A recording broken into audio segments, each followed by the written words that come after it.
강세리는 대학교 캠퍼스에서 돌아오는 길에 유나와 함께 집 앞에 세워진 검은색 벤츠를 바라보았다. 아버지 강도훈이 일찍 귀가한 것 같았다. 평소라면 밤 10시가 넘어서야 들어오는 그가 오후 6시에 집에 있다는 것은 드문 일이었다. 오늘 아버지 일찍 오셨네. 세린의 말에 유나가 고개를 끄덕였다. 한유나는 어릴 때부터 세린의 집을 드나들며 자란 친구였다. 거의 10년 가까이 이 집에 드나들면서 도훈 부부를 부모처럼 따랐고 세린과는 친자매나 다름없는 사이였다. 두 사람은 현관문을 열고 들어섰다. 거실에는 어머니 윤혜진이 소파에 앉아 태블릿으로 뉴스를 보고 있었다. 그녀는 딸과 유나를 보며 미소를 지었다. 유나야, 오늘도 왔구나. 저녁은 먹고 가야지. 감사해요, 이모. 유나의 대답은 언제나처럼 예의 바르고 상냥했다.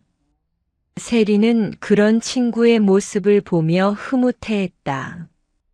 유나는 정말 완벽한 친구였다. 예쁘고 똑똑하고 착했다. 가정 형편이 어려웠지만 절대 기죽지 않았고 오히려 더 열심히 살아가는 모습이 세린에게는 늘 자극이 되었다. 아버지는 어디 계세요? 세린의 질문에 혜진이 고개를 들었다. 서재에 계셔. 중요한 전화를 받고 계신다고 하더라.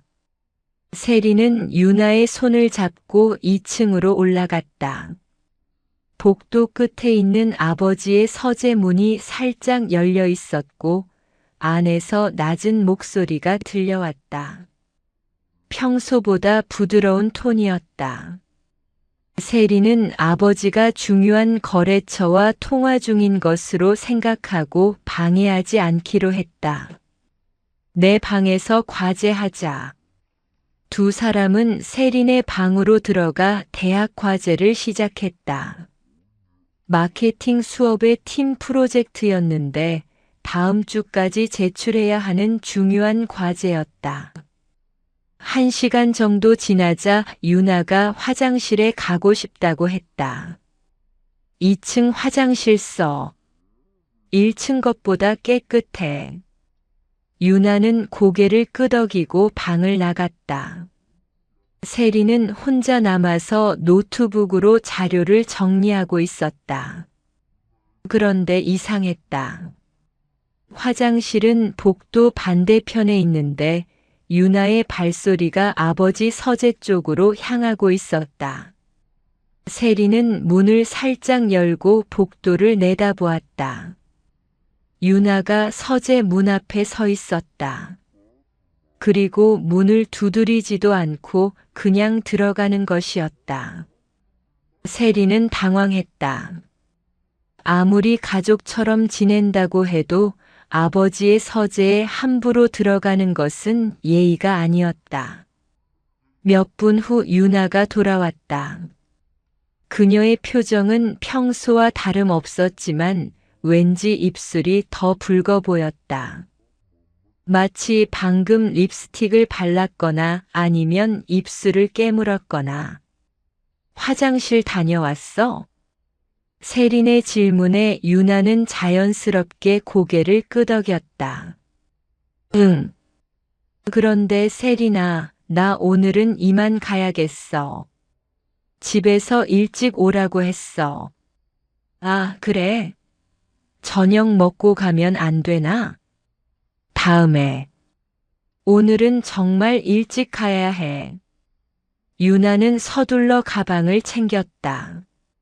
세리는 친구의 갑작스러운 변화가 이상했지만 억지로 붙잡을 수는 없었다.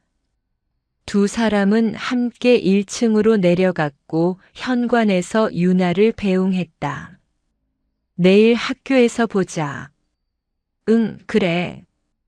유나가 떠난 후 세리는 뭔가 찜찜한 기분이 들었다. 친구의 행동이 평소와 달랐기 때문이었다. 특히 아버지 서재에 들어간 일이 계속 마음에 걸렸다. 세리는 2층으로 올라가 서재 문을 노크했다. 아버지, 들어가도 될까요? 잠깐만. 안에서 도훈의 목소리가 들렸다. 무언가 정리하는 소리가 난 후 문이 열렸다. 아버지의 모습은 평소와 별다르지 않았지만 왜인지 셔츠가 약간 구겨져 있었다. 무슨 일이야? 유나가 인사드리고 가려고 했는데 통화 중이라고 해서 그냥 갔어요. 도훈의 표정이 미묘하게 변했다. 마치 뭔가 당황하는 것 같았다. 아, 그랬구나. 다음에 보면 인사하라고 해라. 세리는 아버지의 책상 위를 무심코 바라보았다. 그리고 그 순간 멈춰 섰다. 책상 위에 붉은 립스틱이 하나 놓여 있었다.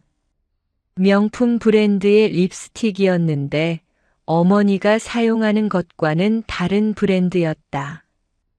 더욱 이상한 것은 그 립스틱이 방금 사용된 것처럼 보인다는 점이었다. 세린의 시선을 따라 도훈도 책상을 바라보았다. 그는 재빨리 립스틱을 서랍 안으로 밀어 넣었지만 이미 늦었다. 세린은 그것을 똑똑히 보았다. 아버지. 세린이 무언가 말하려는 순간 도훈이 먼저 입을 열었다. 과제는 잘 되고 있어? 네. 그런데 아버지, 방금 그 립스틱은 무슨 립스틱? 아, 어머니 것 같은데. 아까 여기 오셨었거든. 도훈의 설명은 자연스러웠지만 세리는 뭔가 이상함을 느꼈다. 어머니는 아까부터 줄곧 거실에 있었다. 그리고 그 립스틱은 어머니가 사용하는 브랜드가 아니었다. 세리는 아버지의 셔츠를 다시 자세히 보았다. 그리고 가슴 부분에서 희미한 붉은 자국을 발견했다. 립스틱 자국이었다. 마치 누군가 그 셔츠에 입술을 댄 것 같은 모양이었다. 순간 세린의 머릿속에 유나의 모습이 떠올랐다. 서재에서 나올 때 더 붉어 보였던 입술, 그리고 갑작스럽게 집에 가겠다고 한 것. 모든 퍼즐 조각들이 맞아떨어지는 것 같았다. 아빠. 설마 유나야? 세린의 목소리는 떨리고 있었다. 도훈은 당황한 표정으로 딸을 바라보았다. 그의 눈에는 죄책감과 당황, 그리고 뭔가 포기한 듯한 표정이 동시에 떠올랐다. 세린아, 그건 정말 유나야? 내 친구 유나와 아빠가? 세린의 목소리가 점점 커졌다. 도훈은 서재 문을 닫고 딸을 달래려 했지만 세린은 이미 충격에 빠져 있었다. 그 순간 세린의 세계가 무너져 내리기 시작했다. 가장 믿었던 아버지와 가장 사랑했던 친구. 그 둘 사이에 상상할 수 없는 관계가 있었다는 사실이 그녀의 마음을 산산조각냈다. 세린은 아버지를 바라보며 눈물을 참았다. 이것이 정말 현실인가? 아니면 악몽인가? 하지만 아버지의 표정이 모든 것을 말해주고 있었다. 이것은 현실이었다. 3개월 전으로 시간이 거슬러 올라간다. 강도훈은 회사에서 돌아와 거실 소파에 앉아 있었다. 52세의 그는 여전히 매력적인 남자였다.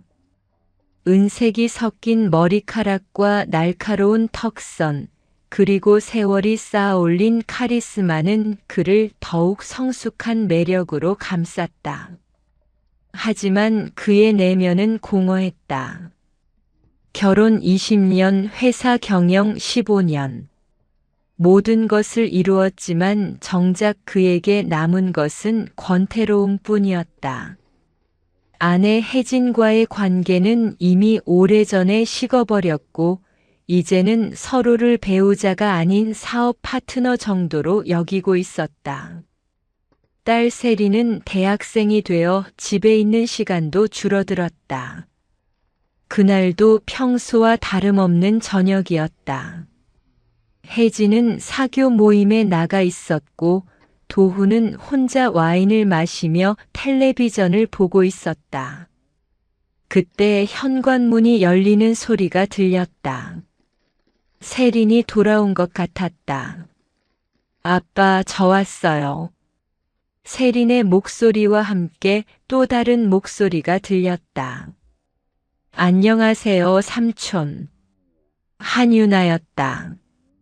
도훈은 고개를 들어 두 젊은 여자를 바라보았다. 세리는 여전히 어린아이 같았지만 유나는 달랐다. 언제부턴가 그녀는 완전히 다른 사람이 되어 있었다. 20대 초반의 그녀는 더 이상 어린 소녀가 아니었다. 유나는 검은색 원피스를 입고 있었다. 단순한 디자인이었지만 그녀의 몸매를 완벽하게 드러내고 있었다. 긴 다리와 가는 허리, 그리고 적당히 볼륨 있는 가슴선이 도훈의 시선을 사로잡았다. 그는 재빨리 시선을 돌렸지만 이미 늦었다. 뭔가 위험한 감정이 그의 가슴 속에서 꿈틀거리기 시작했다. 유나야, 많이 예뻐졌네. 도훈의 말에 유나가 미소를 지었다. 그 미소는 예전과 달랐다. 더 성숙하고 더 의미심장했다. 감사해요, 삼촌. 그녀의 목소리도 변했다. 더 낮고 부드러워졌다. 도훈은 그런 변화를 느끼며 불편함을 감췄다. 이것은 위험한 생각이었다. 유나는 딸의 친구였고 자신보다 30살이나 어린 아이였다. 다음 주부터 유나는 더 자주 집에 오기 시작했다. 세린과 함께 과제를 한다는 명목이었지만 도훈은 그녀가 자신을 의식하고 있다는 것을 느낄 수 있었다. 그녀는 그가 있는 공간에 자연스럽게 나타났고 우연히 마주칠 때마다 특별한 미소를 지었다. 어느 날 저녁 세린이 급하게 학교에 가야 한다며 유나를 혼자 집에 남겨두고 나갔다. 혜진은 평소처럼 외출 중이었다. 도훈과 유나가 집에 단둘이 남게 된 것이었다. 도훈은 서재에서 회사 업무를 보고 있었다. 그런데 문이 살짝 열리더니 유나가 들어왔다. 그녀는 차를 들고 있었다. 삼촌, 차 드세요. 고마워. 그런데 세린이는 급한 일이 있어서 학교에 갔어요. 저는 좀 더 있다가 갈게요. 유나는 차를 놓고 도훈 옆에 앉았다. 너무 가까운 거리였다. 그녀의 향수 냄새가 은은하게 퍼져왔다. 도훈은 긴장하며 자리에서 일어나려 했지만 유나가 그의 팔을 붙잡았다. 삼촌, 요즘 많이 피곤해 보이세요. 회사 일이 좀 바쁘거든. 어깨가 많이 뭉쳤을 것 같은데. 제가 마사지해 드릴까요? 유나의 제안에 도훈은 당황했다. 이것은 명백히 선을 넘는 행동이었다. 하지만 그는 거절하지 못했다. 뭔가 마법에 걸린 것처럼 그녀의 제안을 받아들였다. 유나의 손이 그의 어깨에 닿았다. 부드럽고 따뜻한 감촉이었다. 도훈은 눈을 감고 그 느낌에 몸을 맡겼다. 얼마나 오랫동안 이런 따뜻함을 느껴보지 못했던가. 아내와는 이미 몇 년째 스킨십다운 스킨십이 없었다. 삼촌, 정말 많이 뭉쳤네요. 유나의 목소리가 귓가에 속삭이듯 들렸다.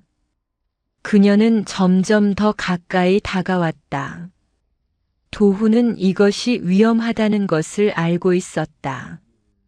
하지만 멈출 수 없었다. 마치 중독된 것처럼 그녀의 손길에 빠져들고 있었다. 유나야, 이건.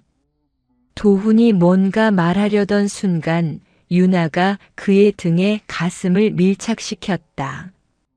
도훈의 머릿속이 하얗게 되었다. 모든 이성이 사라지고 오직 본능만이 남았다.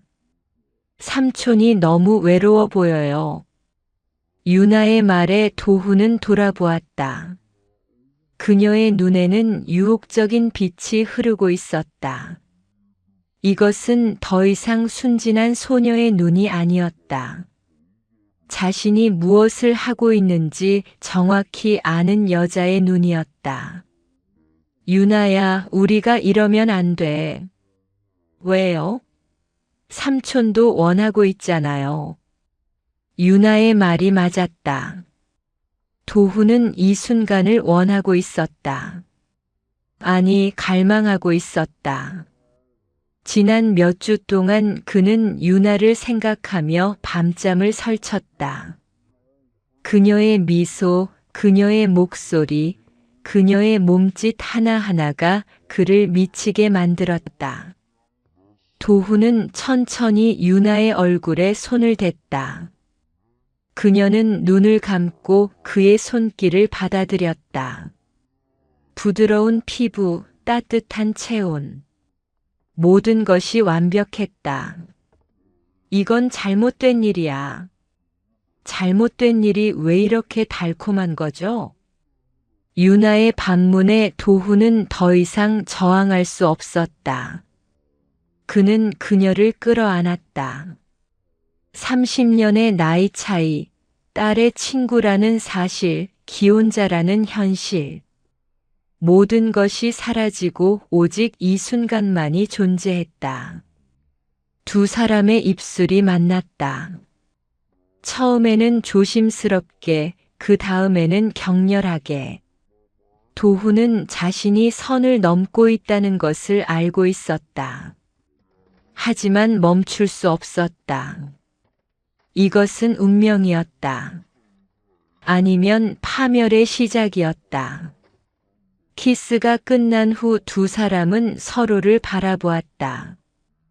유나의 눈에는 만족스러운 미소가 떠올랐고 도훈의 눈에는 죄책감과 욕망이 뒤섞여 있었다. 이제 돌이킬 수 없네요. 유나의 말에 도훈은 고개를 끄덕였다.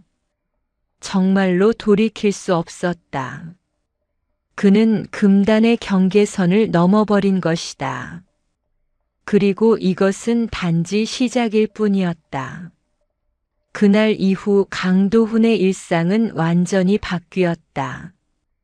회사에서도 집중할 수 없었고 밤에는 잠을 이루지 못했다. 유나와의 그 순간이 계속해서 머릿속을 맴돌았다. 그녀의 부드러운 입술, 따뜻한 체온, 그리고 그 달콤한 유혹의 목소리가 그를 미치게 만들었다. 도훈은 자신이 저지른 일의 심각성을 알고 있었다. 하지만 동시에 그것을 후회하지도 않았다. 오히려 더 원하고 있었다. 유나를 다시 보고 싶었고 다시 만지고 싶었다. 이런 자신이 혐오스러우면서도 욕망을 억누를 수 없었다. 한 주가 지나고 유나가 다시 집에 왔다. 이번에는 세린과 함께였지만 도훈은 그녀를 보는 순간 심장이 빨리 뛰기 시작했다. 유나는 평소와 다름없이 인사를 했지만 그녀의 눈빛에는 특별한 의미가 담겨 있었다. 마치 둘만의 비밀을 공유하고 있다는 듯한 미소였다. 안녕하세요, 삼촌.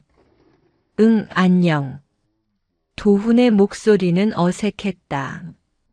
세리는 아버지의 변화를 눈치채지 못했지만 유나는 그의 모든 반응을 관찰하고 있었다. 그녀는 도훈이 자신에게 완전히 빠져 있다는 것을 확신했다. 아내 윤혜진은 남편의 변화를 가장 먼저 감지했다. 결혼 20년의 내공이었다. 도훈은 평소보다 늦게 들어오기 시작했고 집에 있을 때도 자주 휴대폰을 확인했다. 무엇보다 그의 눈빛이 달라졌다. 마치 무언가를 숨기고 있는 것 같은 표정이었다. 혜진은 처음에는 회사 일 때문이라고 생각했다. 도훈의 회사는 최근 대형 프로젝트를 진행 중이었고 그로 인한 스트레스가 클 것이라고 짐작했다. 하지만 시간이 지날수록 그것만으로는 설명할 수 없는 변화들이 나타났다. 가장 결정적인 것은 부부관계였다. 원래도 뜸했지만 최근 몇 주 동안은 아예 없었다. 도훈은 혜진을 피하는 것 같았고 같은 침실을 쓰면서도 마치 남남처럼 지냈다. 혜진은 그런 남편을 보며 불안감을 느꼈다. 여보, 요즘 무슨 일 있어? 어느 날 저녁 혜진이 조심스럽게 물었다. 도훈은 텔레비전을 보는 척하며 대답했다. 별일 없어. 회사 일이 좀 바쁘고. 그래도 집에서는 좀 편히 쉬어. 너무 신경 쓰지 말고. 혜진의 배려에도 도훈은 시큰둥한 반응을 보였다. 그의 마음은 이미 다른 곳에 가 있었다.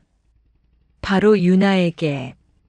한편 세리는 친구 유나의 변화를 감지하고 있었다. 유나는 예전보다 자주 집에 오기 시작했고 그럴 때마다 왠지 더 신경을 써서 꾸며왔다. 평소에는 편한 옷을 입고 왔는데 최근에는 원피스나 블라우스 같은 옷을 입고 왔다. 유나야, 요즘 왜 이렇게 예쁘게 꾸미고 와? 세린의 질문에 유나는 자연스럽게 웃으며 대답했다. 그냥 기분 전환하려고. 요즘 우울해서. 무슨 우울한 일이 있어? 집에서 좀 스트레스가 있어. 부모님이 자꾸 취업 얘기하시거든. 유나의 설명은 그럴듯했다. 실제로 그녀의 집 형편은 넉넉하지 않았고 부모님의 압박도 심했다. 세리는 친구를 동정하며 더 잘해주려고 노력했다. 하지만 세린이 놓치고 있는 것이 있었다. 유나가 집에 올 때마다 아버지의 행동이 이상해진다는 점이었다. 평소 같으면 인사만 하고 서재로 들어가는 아버지가 유나가 오면 거실에 더 오래 머물렀다. 그리고 유나와 대화를 나누려고 했다. 유나야, 요즘 취업 준비는 어때? 열심히 하고 있어요, 삼촌. 조언 좀 해주세요. 이런 대화가 자연스럽게 이어졌고 세리는 아버지가 자신의 친구를 아껴주는 것으로만 생각했다. 하지만 실제로는 전혀 다른 의도가 숨어 있었다. 어느 날 밤 도훈과 유나는 메시지를 주고받기 시작했다. 처음에는 안부를 묻는 정도였지만 점점 더 사적인 내용으로 발전했다. 도훈은 휴대폰을 보며 유나의 메시지를 기다렸다. 그녀가 보내는 사진들, 일상 이야기들이 그에게는 하루의 유일한 낙이었다. 회사에서도 몰래 메시지를 확인했고 집에서도 화장실에 가서 답장을 보냈다. 하지만 이런 행동들이 쌓이면서 가족들에게는 점점 더 많은 의심을 샀다. 혜진은 남편이 휴대폰을 볼 때의 표정이 예전과 다르다는 것을 느꼈다. 마치 연인을 바라보는 것 같은 부드러운 미소였다. 세린도 아버지의 변화를 어렴풋이 감지했다. 평소 진부한 농담을 좋아하던 아버지가 요즘에는 자주 멍하니 있었다. 그리고 유나가 올 때마다 이상하게 긴장하는 것 같았다. 아빠, 요즘 무슨 좋은 일 있어요? 응. 왜? 자꾸 웃고 있어서요. 도훈은 당황하며 표정을 바꿨다. 자신도 모르게 유나를 생각하며 미소를 짓고 있었던 것이다. 그냥 회사 일이 잘 풀려서. 하지만 세린의 의심은 쉽게 가시지 않았다. 아버지의 변화가 단순히 회사 일 때문만은 아닌 것 같았다. 무언가 다른 이유가 있을 것이라는 직감이 들었다. 그런 중에도 도훈과 유나의 관계는 더욱 깊어져 갔다. 둘은 세린이 없는 틈을 타서 짧은 만남을 가졌고 서로에 대한 욕망을 키워갔다. 도훈은 이 모든 것이 위험하다는 것을 알면서도 멈출 수 없었다. 유나는 점점 더 대담해졌다. 세린이 있는 앞에서도 도훈에게 의미심장한 눈빛을 보냈고 우연을 가장해서 그와 스킨십을 시도했다. 도훈은 그런 그녀의 행동에 전율을 느꼈다. 하지만 이런 위험한 게임이 언제까지 계속될 수는 없었다. 가족들의 의심은 점점 커져가고 있었고 언젠가는 진실이 드러날 수밖에 없었다. 그날이 바로 오늘이었다. 세린이 서재에서 붉은 립스틱을 발견한 그 순간 모든 것이 무너지기 시작했다. 도훈과 유나가 쌓아올린 비밀의 성이 한순간에 무너져 내린 것이다. 서재에서 아버지와 대치한 후 세린은 자신의 방으로 돌아와 문을 잠갔다. 온몸이 떨리고 있었다. 방금 본 것이 현실인지 악몽인지 구분할 수 없었다. 가장 존경했던 아버지와 가장 사랑했던 친구 사이에 그런 관계가 있었다니. 세린은 침대에 주저앉으며 머리를 감쌌다. 모든 것이 이해되기 시작했다. 최근 몇 달 동안 느꼈던 이상함들, 아버지의 변화, 유나의 달라진 행동들. 모든 퍼즐 조각들이 맞아떨어지면서 끔찍한 진실이 드러났다. 휴대폰이 울렸다. 유나에게서 온 메시지였다. 평범한 안부 인사였지만 이제 세린에게는 모든 것이 다르게 보였다. 유나가 보내는 모든 메시지 뒤에 숨겨진 의도가 있을 것 같았다. 아니면 지금 이 순간에도 아버지와 연락을 주고받고 있을지도 모른다는 생각이 들었다. 세린은 답장을 보내지 않았다. 대신 유나의 휴대폰을 확인해 보고 싶다는 충동이 들었다. 하지만 그럴 방법이 없었다. 유나는 휴대폰을 항상 몸에 지니고 다녔고 암호도 걸어 놓았다. 그런데 갑자기 한 가지가 떠올랐다. 지난주에 유나가 화장실에 갈 때 휴대폰을 깜빡하고 놓고 간 적이 있었다. 그때 세린이 농담 삼아 물었을 때 유나가 웃으며 대답했던 것이다. 하지만 지금 유나는 집에 가고 없었다. 세리는 답답한 마음에 방 안을 서성거렸다. 그때 어머니가 방문을 두드렸다. 저녁 식사 시간이었다.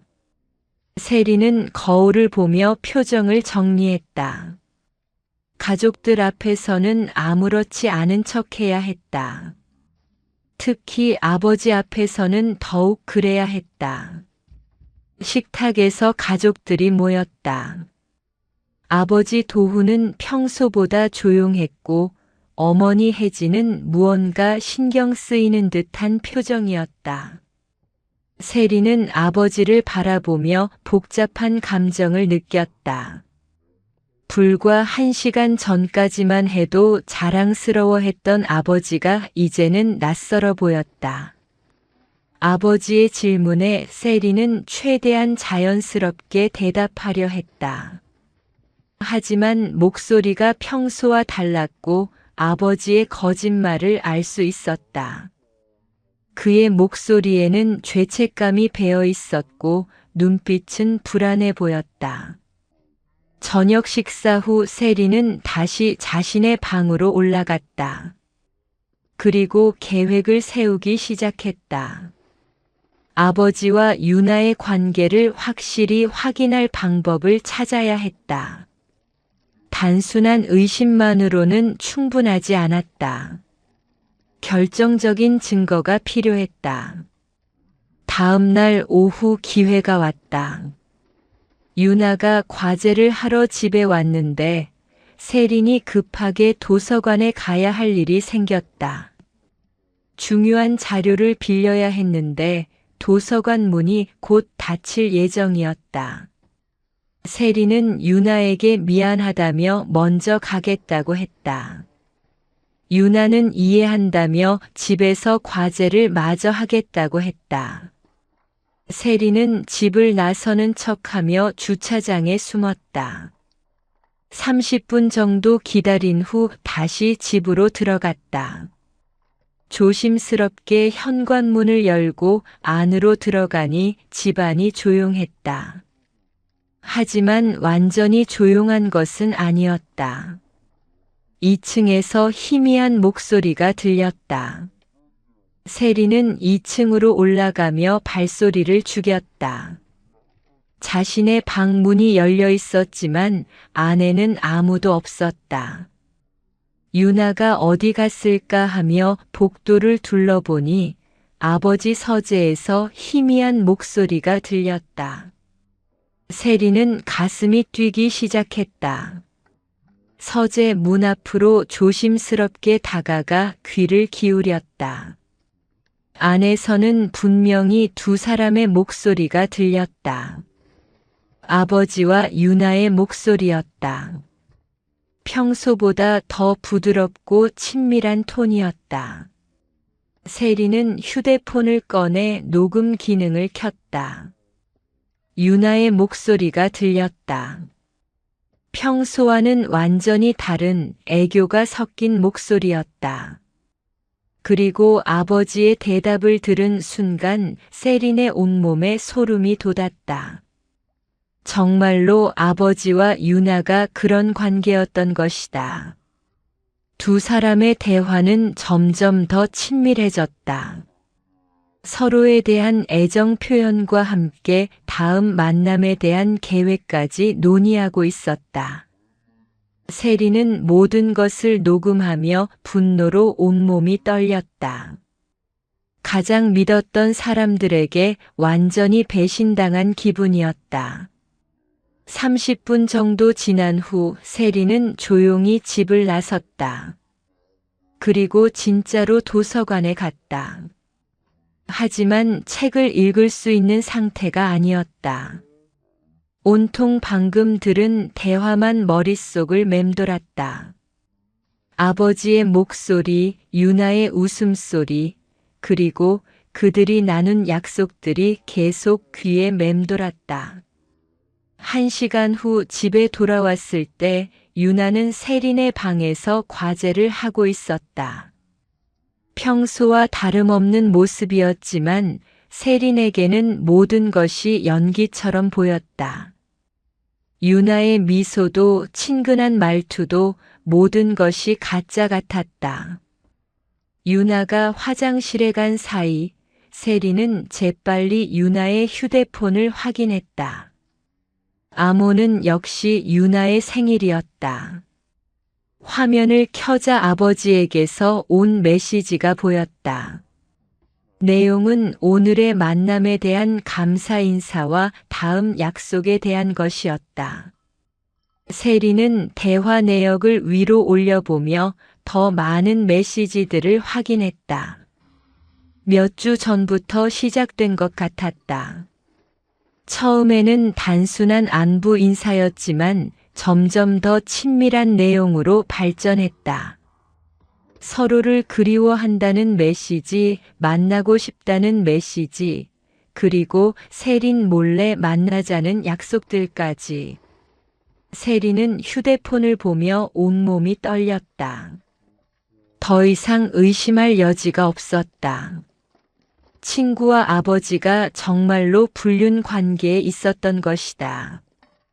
그것도 몇 주 전부터 계획적으로 자신을 속이면서.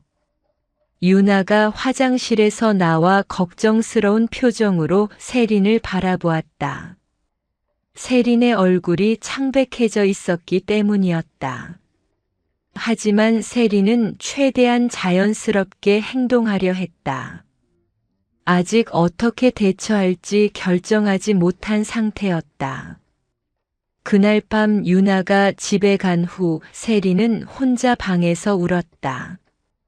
배신감과 분노 그리고 절망감이 한꺼번에 몰려왔다. 가장 믿었던 사람들에게 뒤통수를 맞은 기분이었다. 10년간의 우정이 이렇게 허무하게 무너질 줄은 몰랐다. 하지만 슬퍼하고만 있을 수는 없었다. 이제 행동에 나서야 할 때였다. 세리는 눈물을 닦고 복수를 다짐했다. 아버지와 유나가 저지른 일에 대한 정당한 대가를 치르게 만들어야 했다. 그들이 자신을 속인 것처럼 이제는 자신이 그들을 심판할 차례였다. 세리는 휴대폰을 들고 연인 민혁에게 전화를 걸었다. 이 모든 일을 혼자 감당하기에는 너무 힘들었다. 민혁이야말로 이런 상황에서 가장 믿을 만한 사람이었다. 전화 너머 민혁의 목소리가 들렸다. 세린의 심각한 톤을 느끼고 즉시 나오겠다고 했다. 세린은 가족들에게 친구를 만나러 간다고 말하고 집을 나섰다. 복수의 계획이 시작되려 하고 있었다. 늦은 밤 카페에서 세린은 민혁과 마주 앉았다. 최민혁은 30대 초반의 변호사로 세린보다 8살 많았지만 그 나이 차이가 전혀 부담스럽지 않을 만큼 성숙하고 신중한 남자였다. 세린이 대학교 2학년 때 법학 특강에서 만나 1년째 연인 관계를 유지하고 있었다. 민혁은 세린의 창백한 얼굴과 충혈된 눈을 보며 걱정스러운 표정을 지었다. 평소 밝고 당당했던 그녀의 모습과는 너무 달랐다. 무슨 일이 있었는지 짐작할 수 없었지만 분명히 심각한 문제인 것 같았다. 세린은 차분하게 모든 상황을 설명했다. 서재에서 발견한 립스틱부터 시작해서 유나와 아버지의 대화를 엿들은 것, 그리고 유나의 휴대폰에서 확인한 메시지까지 모든 것을 있는 그대로 털어놓았다. 민혁은 세린의 이야기를 들으며 점점 더 심각한 표정이 되었다. 변호사로서 이런 종류의 사건들을 많이 접해봤지만 연인의 가족사에 직접 연루되는 것은 처음이었다. 더욱이 상대방이 강도훈 같은 유명 기업가라는 점에서 사안의 복잡성을 느꼈다. 세린아, 이 문제를 어떻게 처리하고 싶어? 민혁의 질문에 세리는 망설이지 않고 대답했다. 복수하고 싶어요. 아버지와 유나 모두에게 똑같이 당하게 하고 싶어요. 세린의 목소리에는 차가운 분노가 담겨 있었다.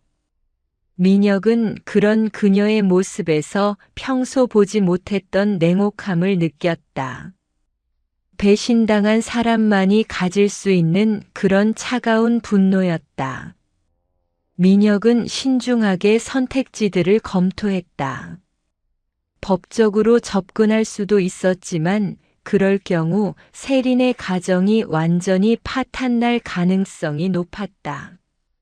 언론에 노출될 수도 있고 그렇게 되면 세린도 큰 상처를 받을 것이었다. 우선 증거를 더 확보해야 해. 지금까지 가진 것만으로는 부족해. 민혁의 조언에 세린이 고개를 끄덕였다. 휴대폰 메시지만으로는 불륜의 정황만 증명할 수 있을 뿐 결정적인 증거로는 부족했다. 더 확실한 증거가 필요했다. 어떤 증거가 더 필요한가요? 사진이나 동영상 아니면 더 구체적인 증언이나 물증이 있어야 해. 그리고 타이밍도 중요해. 언제 공개할 것인지도 신중하게 결정해야 하고. 민혁은 전략적 사고로 접근했다. 단순히 분노에 휩싸여 성급하게 행동해서는 안 되었다. 완벽한 계획을 세워 한 번에 끝장을 내야 했다. 그들은 구체적인 계획을 세우기 시작했다. 우선 유나와 도훈의 만남을 더 자세히 관찰하고 결정적인 순간을 포착하는 것이었다. 세리는 집에서 그들의 행동을 주의 깊게 지켜보고 민혁은 법적 절차와 언론 대응 방안을 준비하기로 했다. 며칠 후 계획이 실행에 옮겨졌다. 세리는 평소보다 더 자주 집에 있으면서 아버지와 유나의 동향을 파악했다. 그녀는 유나가 언제 집에 오는지, 아버지가 언제 일찍 들어오는지를 꼼꼼히 기록했다. 한편 유나는 점점 더 대담해지고 있었다. 처음에는 조심스럽게 행동했지만 시간이 지나면서 자신감이 생겼다. 세린이 아무것도 모른다고 생각했고 도훈 역시 완전히 자신의 매력에 빠져 있다고 확신했다. 어느 날 오후 유나는 평소보다 일찍 세린의 집에 왔다. 세린이 아직 학교에서 돌아오지 않은 시간이었다. 유나는 이미 도훈과 약속을 해둔 상태였다. 오늘은 집에 아무도 없을 것이라고 들었기 때문이다. 하지만 세린은 일부러 수업을 빼먹고 집에서 기다리고 있었다. 그녀는 2층 계단 위에 숨어서 아래층을 지켜보고 있었다. 유나가 현관문을 열고 들어오는 소리가 들렸다. 유나는 거실을 둘러본 후 2층으로 올라왔다. 세린은 재빨리 자신의 방으로 숨었다. 유나의 발소리는 서재 쪽으로 향했다. 문이 열리고 닫히는 소리가 났다. 세린은 조심스럽게 방문을 열고 복도로 나왔다. 서재에서 희미한 음성이 들렸다. 그녀는 휴대폰을 꺼내 녹음 기능을 켰다. 이번에는 확실한 증거를 남겨야 했다. 서재 문 앞으로 다가가니 안에서 두 사람의 목소리가 분명하게 들렸다. 도훈과 유나는 세린이 집에 없다고 생각하며 아무런 경계심 없이 대화를 나누고 있었다. 오늘은 아무도 방해하지 않겠네. 도훈의 목소리였다. 평소보다 훨씬 부드럽고 애정이 담긴 톤이었다. 네, 세린이는 오늘 늦게 온다고 했어요. 유나의 대답을 들으며 세리는 분노로 온몸이 떨렸다. 친구가 자신을 속이면서까지 아버지와 만나고 있었던 것이다. 그 후로 이어지는 대화는 더욱 적나라했다. 두 사람은 서로에 대한 사랑을 고백하고 앞으로의 만남에 대해 계획을 세웠다. 세리는 모든 것을 녹음하며 증거를 수집했다. 30분 정도 지난 후 세리는 조용히 집을 나섰다. 민혁에게 연락해서 만나기로 했다. 이제 결정적인 증거를 확보했으니 다음 단계로 넘어갈 때였다. 민혁은 세린이 녹음한 내용을 들으며 고개를 끄덕였다. 이 정도면 충분한 증거가 되었다. 이제 언제 어떤 방식으로 공개할지를 결정해야 했다. 세린아, 이제 마지막으로 결심해야 할 게 있어. 정말로 이 길로 갈 거야? 민혁의 질문에 세린은 주저없이 대답했다. 네. 이미 돌이킬 수 없어요. 그들은 최종 계획을 세웠다. 다음 주에 있을 도훈 회사의 임원진 회의에서 모든 것을 공개하기로 했다. 회사 사람들과 가족들이 모두 모인 자리에서 폭탄 선언을 하는 것이었다. 하지만 유나와 도훈은 이런 계획을 전혀 눈치채지 못하고 있었다. 오히려 그들의 관계는 더욱 깊어져 가고 있었다. 도훈은 유나에게 완전히 빠져 있었고 유나는 그런 도훈을 이용해 더 많은 것을 얻으려 하고 있었다. 유나는 도훈에게 취업 자리를 부탁하기 시작했다. 그의 회사나 관련 업체에서 일할 수 있게 해달라고 했다. 도훈은 그런 유나의 부탁을 거절할 수 없었다. 이미 그녀 없이는 살 수 없는 상태가 되어버렸기 때문이다. 유나야, 회사 일은 좀 신중하게 생각해보자. 왜요? 삼촌이 도와주시면 쉬운 일 아닌가요? 유나의 말에 도훈은 고민에 빠졌다. 회사에 유나를 채용하면 더 자주 만날 수 있겠지만 그만큼 위험도 커질 것이었다. 하지만 유나의 간청을 뿌리치기는 어려웠다. 결국 도훈은 유나를 위해 회사 인턴 자리를 하나 만들어주기로 했다. 이것은 그가 저지를 수 있는 가장 큰 실수였다. 회사라는 공적 공간에까지 사적인 관계를 끌고 들어오는 것이었다. 세린과 민혁은 이런 상황들을 모두 지켜보며 더욱 완벽한 계획을 세워나갔다. 이제 며칠만 더 기다리면 모든 것이 폭로될 것이었다. 그리고 도훈과 유나가 쌓아올린 비밀의 성이 한순간에 무너져 내릴 것이었다. 강도훈의 회사 대회의실은 임원진들과 주요 거래처 대표들로 가득 찼다.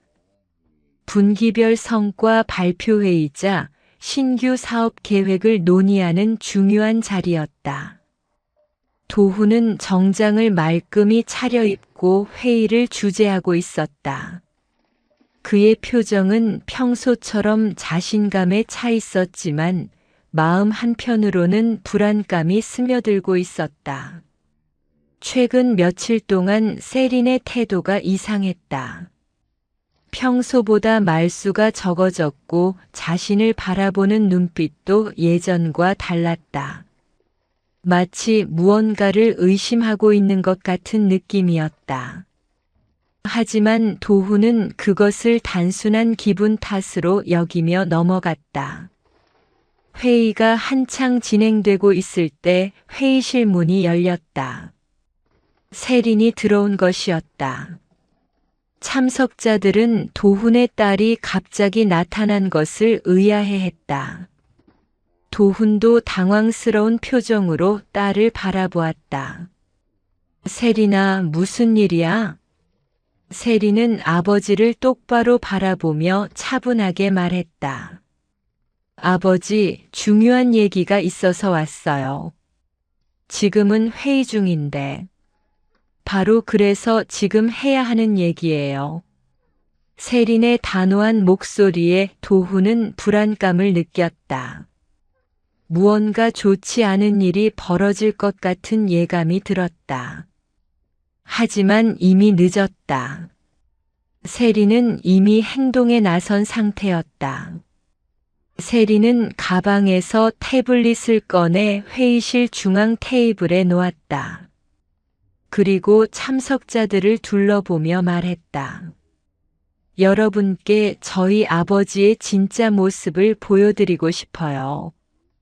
도훈은 급하게 일어나며 딸을 제지하려 했지만 세리는 이미 태블릿의 재생 버튼을 눌렀다. 회의실에 도훈과 유나의 목소리가 울려 퍼지기 시작했다. 녹음된 대화 내용은 적나라했다. 두 사람이 서로에 대한 사랑을 고백하고 은밀한 만남을 계획하는 내용이었다.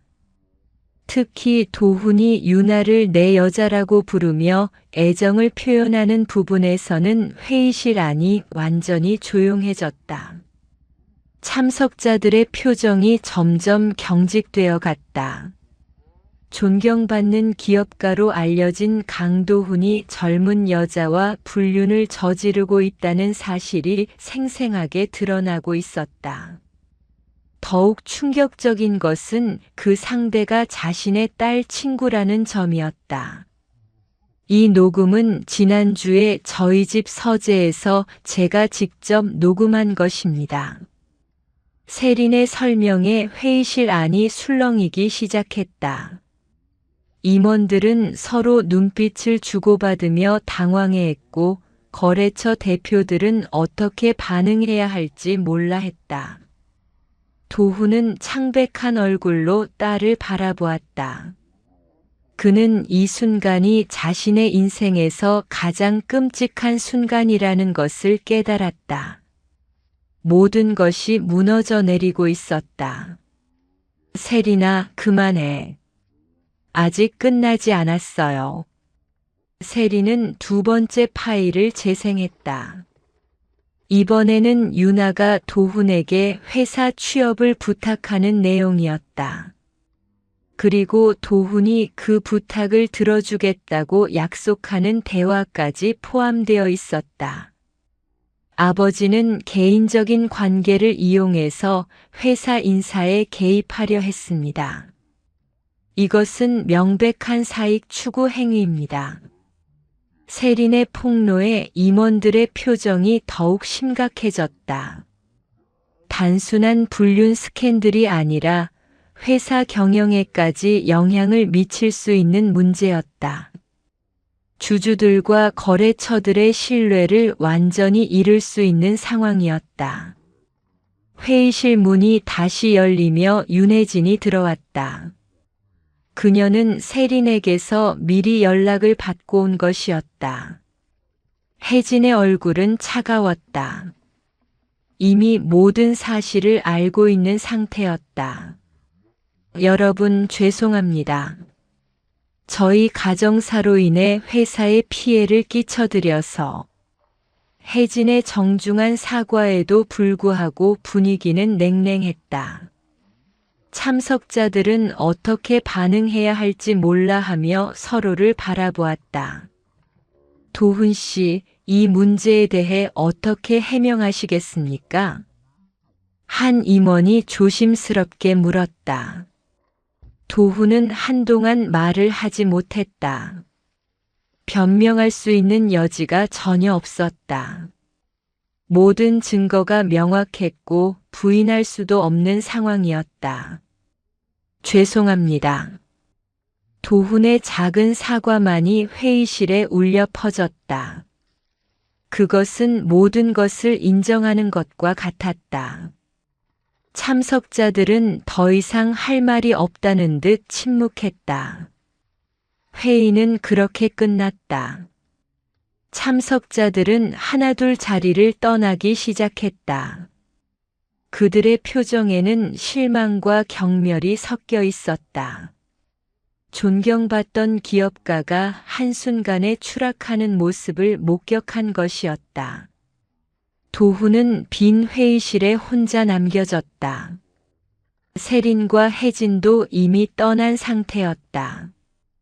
그는 책상에 고개를 묻고 절망에 빠졌다. 20년간 쌓아올린 모든 것이 하루아침에 무너져 내린 것이었다. 그날 저녁 뉴스에서는 강도훈의 불륜 스캔들이 톱뉴스로 보도되었다. 회의에 참석했던 누군가가 언론에 제보한 것이었다. 유명 기업가의 추문은 순식간에 인터넷과 소셜미디어를 통해 확산되었다. 집으로 돌아온 도훈을 기다리고 있는 것은 차가운 현실이었다. 혜진은 이미 짐을 챙겨 친정으로 떠난 상태였고 세리는 자신의 방에 문을 잠그고 나오지 않았다. 거실에는 이혼 서류가 놓여 있었다. 혜진이 남긴 것이었다. 그녀는 더 이상 이런 남편과 함께 살 수 없다는 입장을 분명히 한 것이었다. 다음 날부터 도훈의 회사에는 거래 중단 통보가 쏟아져 들어왔다. 주요 고객들이 하나둘 등을 돌리기 시작한 것이었다. 스캔들이 터진 기업과는 더 이상 일할 수 없다는 입장이었다. 임원들도 마찬가지였다. 그들은 긴급 이사회를 소집해 도훈의 사퇴를 요구했다. 회사의 명예를 지키기 위해서는 그가 물러나는 것이 유일한 방법이라고 판단한 것이었다. 도훈은 모든 것을 잃었다. 회사, 가족, 사회적 지위까지.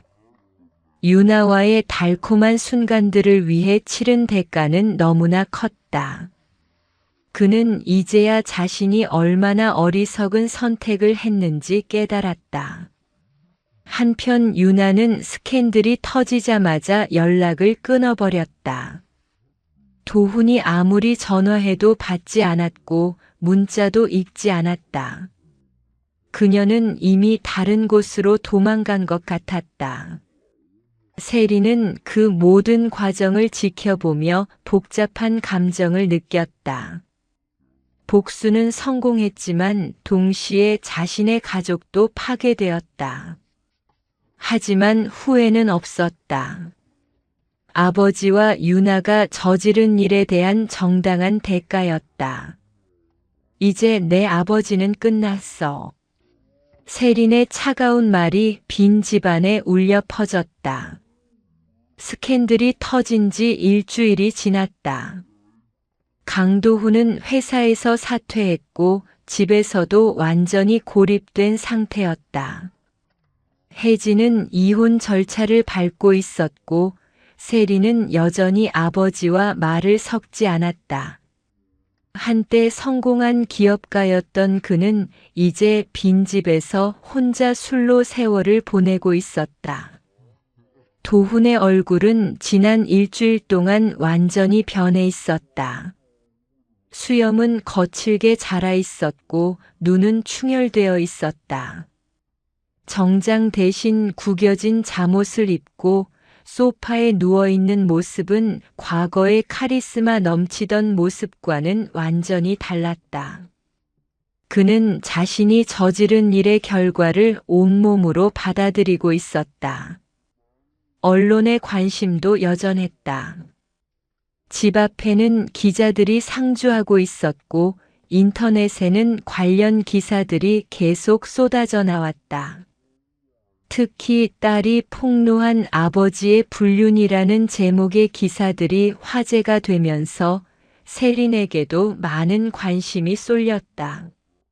세린은 대학교에서도 시선을 받았다. 동급생들과 교수들 모두 그녀를 바라보는 눈빛이 달라졌다.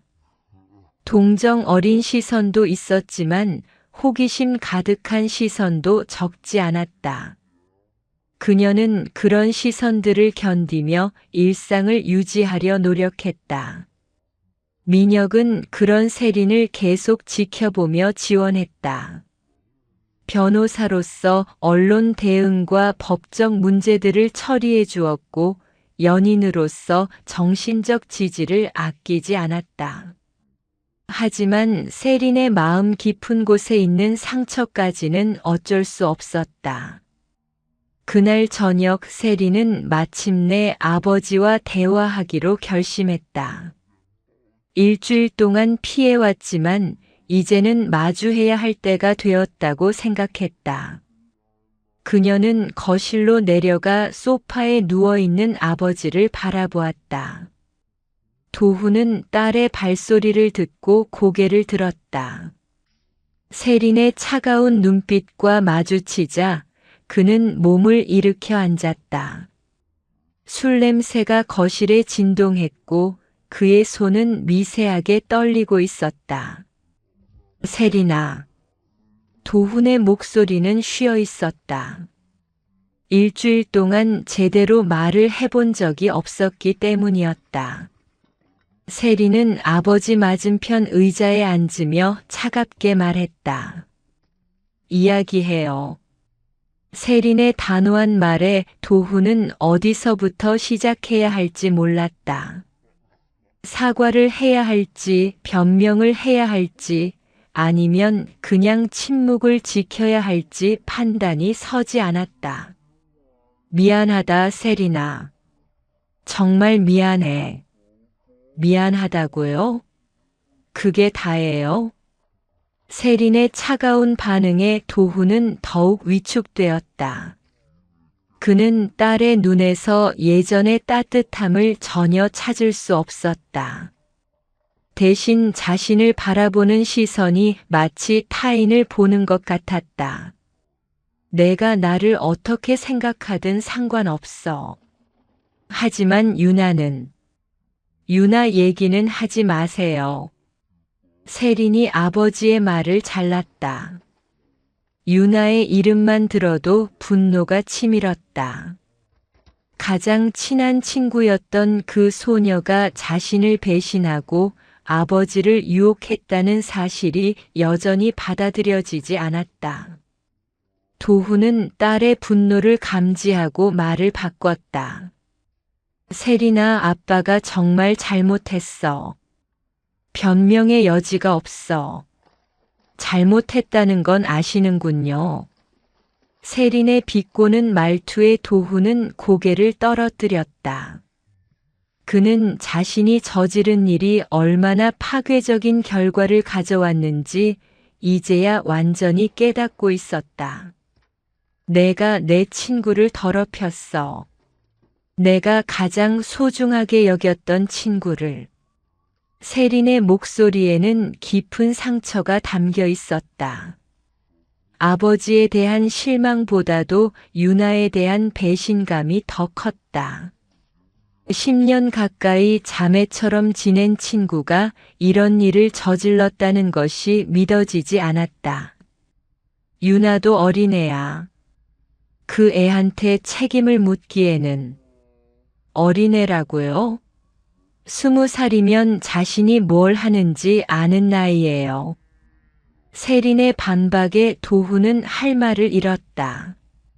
실제로 유나는 자신이 무엇을 하고 있는지 정확히 알고 있었다. 오히려 도훈보다 더 계산적이고 치밀했다. 이제 내가 너를 심판할 거야. 세린의 선언에 도훈은 고개를 들었다. 딸의 눈빛에는 결연한 의지가 담겨 있었다. 그녀는 이미 복수를 완료했지만 아직 끝나지 않았다는 표정이었다. 세린아, 아빠를 용서해 줄 수는 없을까? 도훈의 간청에 세린은 차가운 미소를 지었다. 그 미소는 과거에 따뜻했던 딸의 미소가 아니었다. 복수를 마친 후에 냉혹한 미소였다. 용서요? 용서는 벌을 받은 후에 구하는 거예요. 세리는 자리에서 일어나며 아버지를 내려다보았다. 도훈은 그런 딸 앞에서 초라해 보였다. 한때 존경받던 기업가가 이제는 딸 앞에서 무릎을 꿇고 있는 신세였다. 아빠는 이제 우리 가족이 아니에요. 세린의 차가운 선언에 도훈은 절망에 빠졌다. 가족이 아니라는 것, 그것은 그에게 가장 고통스러운 말이었다. 회사도 사회적 지위도 잃었지만 가족마저 잃는다는 것은 견딜 수 없었다. 세린아, 제발. 도훈이 딸의 손을 잡으려 했지만 세린은 피했다. 그녀는 아버지의 간청을 무시하고 계단을 올라가기 시작했다. 아빠가 선택한 길이니까 끝까지 가세요. 세린의 마지막 말이 거실에 울려 퍼졌다.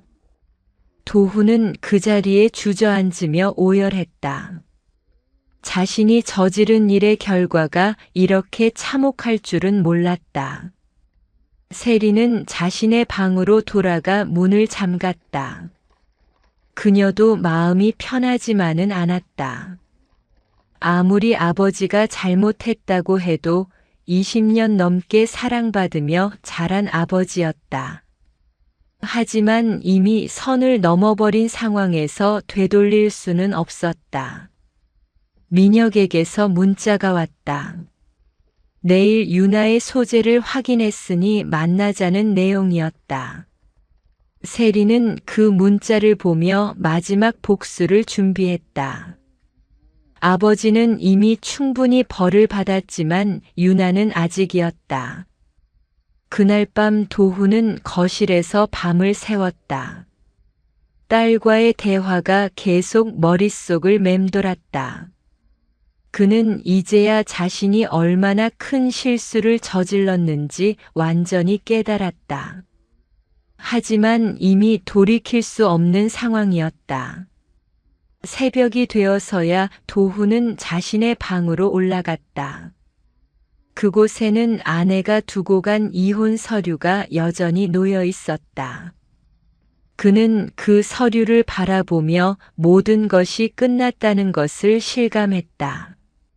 한편 세리는 창문 너머로 새벽을 바라보며 계획을 정리했다. 이제 유나와의 마지막 대결만 남았다. 그 후에야 진짜 모든 것이 끝날 것이었다. 민혁이 찾아낸 유나의 위치는 서울 외곽의 한 작은 원룸이었다. 그녀는 스캔들이 터진 후 연락을 끊고 숨어 살고 있었다.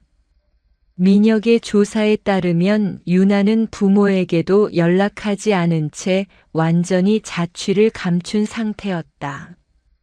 아마도 모든 것이 잠잠해질 때까지 기다리려는 것 같았다. 세리는 민혁과 함께 그 원룸을 찾아갔다. 10년 동안 가장 친했던 친구와의 마지막 만남이 될 것이었다. 세린의 마음은 복잡했다. 분노와 배신감 그리고 어딘가에 남아있는 그리움이 뒤섞여 있었다. 원룸 앞에 도착했을 때 세린은 잠시 망설였다. 정말로 이 문을 두드려야 하는지 이렇게 끝내는 것이 맞는지 확신이 서지 않았다. 하지만 민혁의 격려에 힘입어 용기를 냈다. 초인종을 누르자 안에서 조심스러운 발소리가 들렸다. 유나는 문구멍으로 밖을 확인하고는 당황한 기색을 보였다. 세린의 모습을 본 것이었다. 유나야, 나야. 문 열어. 세린의 목소리에 한참의 침묵이 흘렀다. 유나는 이 순간이 언젠가 올 것이라고 예상했지만 막상 닥치니 어떻게 대처해야 할지 몰랐다. 결국 그녀는 천천히 문을 열었다. 유나의 모습은 처참했다. 한때 예쁘고 당당했던 그녀는 이제 창백하고 초라해 보였다. 머리는 무성하게 자라 있었고 옷도 며칠째 갈아입지 않은 것 같았다. 세리는 그런 친구의 모습을 보며 복잡한 감정을 느꼈다. 들어와. 유나의 목소리는 작고 떨리고 있었다. 세린과 민혁은 좁은 원룸으로 들어갔다. 방 안은 어수선했고 인스턴트 음식 용기들이 여기저기 흩어져 있었다. 세린은 유나와 마주 앉으며 오랫동안 침묵을 지켰다. 두 사람 사이에는 10년의 우정과 몇 달간의 배신이 동시에 존재하고 있었다. 어떤 말로 이 상황을 시작해야 할지 알 수 없었다. 왜 그랬어? 세린의 첫 질문은 단순했다. 하지만 그 속에는 모든 것이 담겨 있었다. 왜 배신했는지, 왜 가장 친한 친구를 속였는지, 왜 그 모든 것을 선택했는지에 대한 질문이었다. 유나는 고개를 숙이고 대답하지 않았다. 무엇이라고 변명할 수 있겠는가? 자신이 저지른 일은 어떤 이유로도 정당화될 수 없었다. 삼촌이, 아니, 아저씨가 먼저 그랬어. 한참 후에 나온 유나의 대답은 변명에 불과했다. 세리는 그런 친구를 바라보며 실망했다. 마지막 순간까지도 자신의 잘못을 인정하지 않으려 하고 있었다. 아버지가 먼저 그랬다고? 그럼 넌 피해자라는 거야? 세린의 날카로운 반박에 유나는 고개를 들었다. 그녀의 눈에는 눈물이 고여 있었지만 세린에게는 더 이상 동정심이 들지 않았다. 세린아, 미안해. 정말 미안해. 미안하다고 다 해결되는 줄 알아? 세린의 차가운 목소리에 유나는 더욱 위축되었다. 그녀는 세린이 이렇게 변할 줄은 몰랐다. 예전에 순수하고 따뜻했던 친구는 온데간데 없고 차갑고 냉혹한 낯선 사람만이 앞에 앉아 있었다. 세린은 가방에서 봉투 하나를 꺼내 유나 앞에 놓았다. 안에는 현금과 편도 항공권이 들어 있었다. 떠나. 뭐? 한국을 떠나. 그리고 다시는 돌아오지 마. 세린의 냉정한 명령에 유나는 당황했다. 그녀는 봉투를 열어보고는 더욱 놀랐다. 상당한 금액의 현금과 함께 외국행 항공권이 들어 있었다. 세린아, 이게 뭐야? 내가 원하던 거 아니야? 돈과 새로운 삶. 세린의 말에는 조롱이 섞여 있었다.